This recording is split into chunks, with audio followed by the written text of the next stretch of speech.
Assalamualaikum warahmatullahi wabarakatuh. Waalaikumsalam warahmatullahi wabarakatuh. Sehat semua? Sehat. Oke. Memulai pembelajaran pada pagi hari ini, alangkah baiknya kita berdoa menurut keyakinan masing-masing, berharap pembelajaran kali ini bermanfaat bagi kita semua. Berdoa menurut keyakinan masing-masing, berdoa dimulai. Berdoa selesai, Ibu absen dulu ya.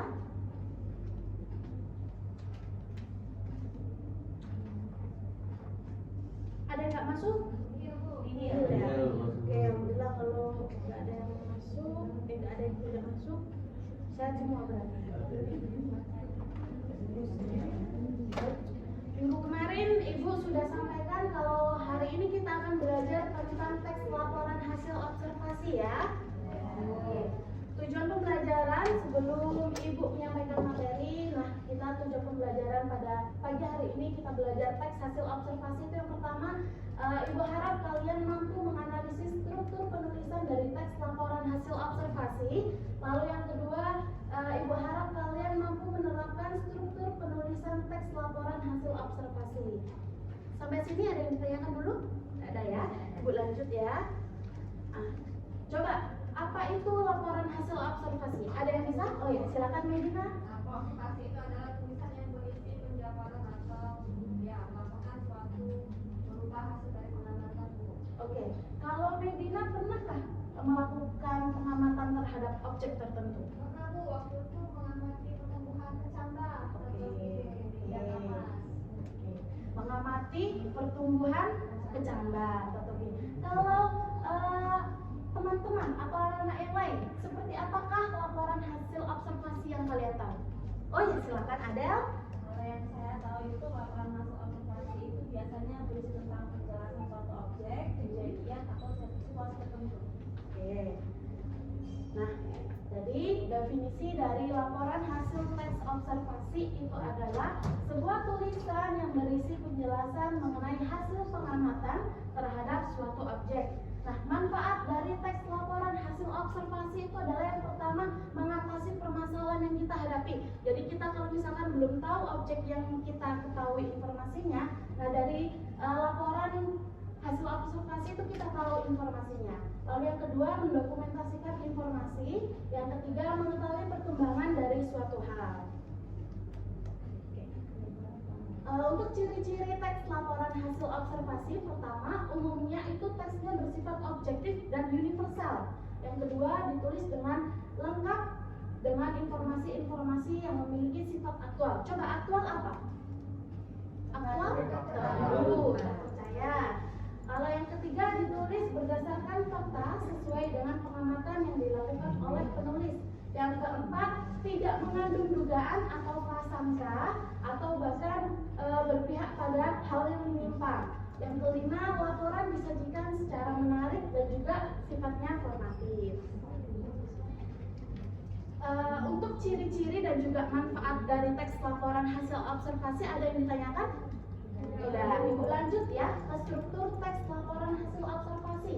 Yang pertama, strukturnya ada pernyataan umum. Coba Miftah bacakan, minta tolong. Pernyataan umum di bagian ini berisi tentang perkenalan secara umum tentang objek yang diteliti disertai latar belakangnya. Lalu yang kedua, Deskripsi bagian di bagian ini menjelaskan hal-hal yang lebih khusus atau spesifik mengenai objek yang diamati. Bisa berupa ciri-ciri, karakteristik, struktur, atau bagian-bagiannya.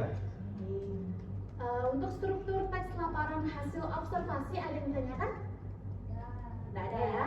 Oke, Ibu lanjut ya. Nah, struktur yang ketiga itu ada deskripsi manfaat atau kesimpulan. Biasanya di teks laporan hasil observasi itu di akhir paragraf berisi tentang kesimpulan dari objek itu atau bisa berisi tentang manfaat dari objek itu. Sampai sini ada yang tanyakan? Sudah ya? Oke. Ibu bagi lembar kerja ya, nanti dikerjakan secara berkelompok. Kelompoknya sudah ditentukan? Sudah.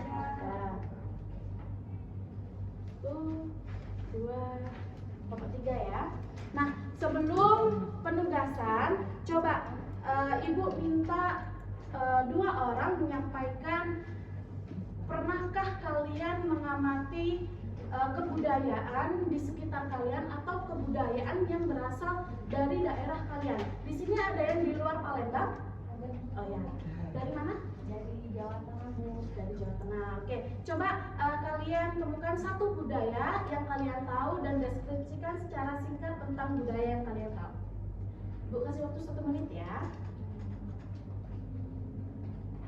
Sudah? Sudah nemu? Sudah. Oke, silakan Lutfi. Budaya apa? Kalau dari daerah saya jatuhnya itu tari gembyong, Bu. Tari Jadi gembyong. tarian gembyong itu adalah tarian tradisional Jawa Tengah yang indah dan elegan. Tarian ini menggambarkan keindahan alam serta kehidupan sehari-hari masyarakat Jawa. Oke, jadi yang dideskripsikan singkat oleh Lutfi adalah tari gembyong. Kalau misalkan dari Palembang ada yang bisa menyampaikan? Oh ya. Ya Bu, kalau budaya dari Sumatera Selatan itu ada rumah limas Bu. Rumah limas. Ya, rumah limas adalah rumah tradisional khas Palembang, Sumatera Selatan. Biasanya, rumah limas memiliki ruang yang luas dan terbuka di bagian bawahnya, memberikan sirkulasi udara yang baik.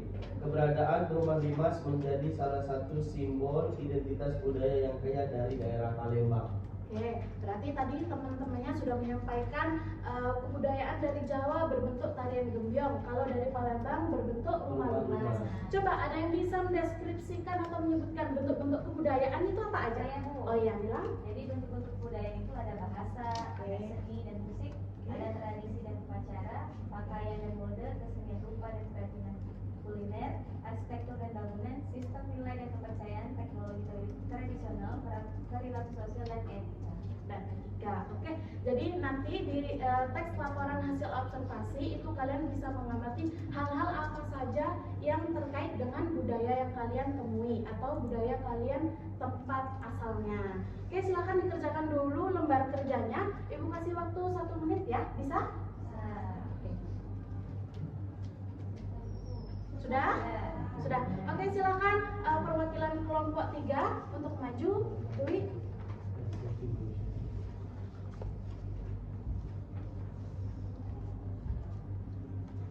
Baiklah, Assalamualaikum warahmatullahi wabarakatuh.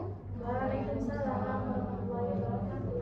Di sini saya perwakilan dari kelompok 3 ingin memaparkan hasil diskusi dari kami. Yang pertama yaitu struktur teks, pernyataan umum atau klasifikasi. Itu terdapat pada paragraf 1. Alasannya karena paragraf tersebut menjelaskan latar belakang berdirinya dan siapa pendiri dari Benteng Kota Besar. Lalu deskripsi bagian itu terdapat pada paragraf 2 dan 4. Pada paragraf tersebut menjelaskan tentang tanggal pembangunan dan tanggal peresmian Benteng Kota Besar dan kondisi dulu sampai sekarang.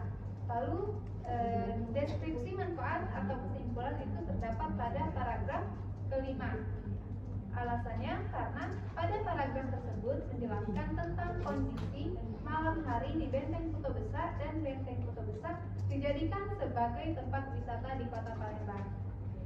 Baiklah, terima kasih. Itulah hasil diskusi dari kelompok kami. Saya akhiri. Wassalamualaikum warahmatullahi wabarakatuh. Waalaikumsalam warahmatullahi wabarakatuh. Oke, terima kasih untuk Dwi. Kita tepuk tangan dulu ya. Untuk teman-teman yang lain, gimana kelompok yang lain jawabannya sama? Sama. Oke. Sebelum Ibu menutup pembelajaran pada pagi hari ini, ada yang bisa menyimpulkan pembelajaran kita hari ini apa? Saya, Bu. Silakan bilang. Kesimpulan belajar hari ini, kita belajar tentang manfaat, ciri-cirinya bersifat objektif, universal, dan menentukan struktur teks laporan hasil observasi. Seperti itu, Bu, kesimpulannya. Oke, baik. Terima kasih ya.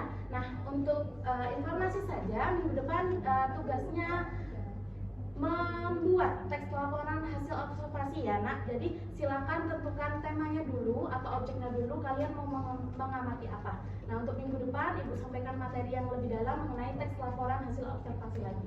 Oke, sampai sini ada yang ditanyakan? Ibu mempersilahkan kalian untuk bertanya. Apabila merasa malu, boleh banget tanya ke Ibu di kantor atau mungkin chat WhatsApp boleh, kan kalian bawa HP juga ya. Silakan. Mungkin itu saja, kurang lebihnya Ibu mohon maaf. Untuk pembelajaran kali ini kita tutup dulu dengan bacaan Alhamdulillah. Terima kasih, kurang lebihnya mohon maaf. Wassalamualaikum warahmatullahi wabarakatuh.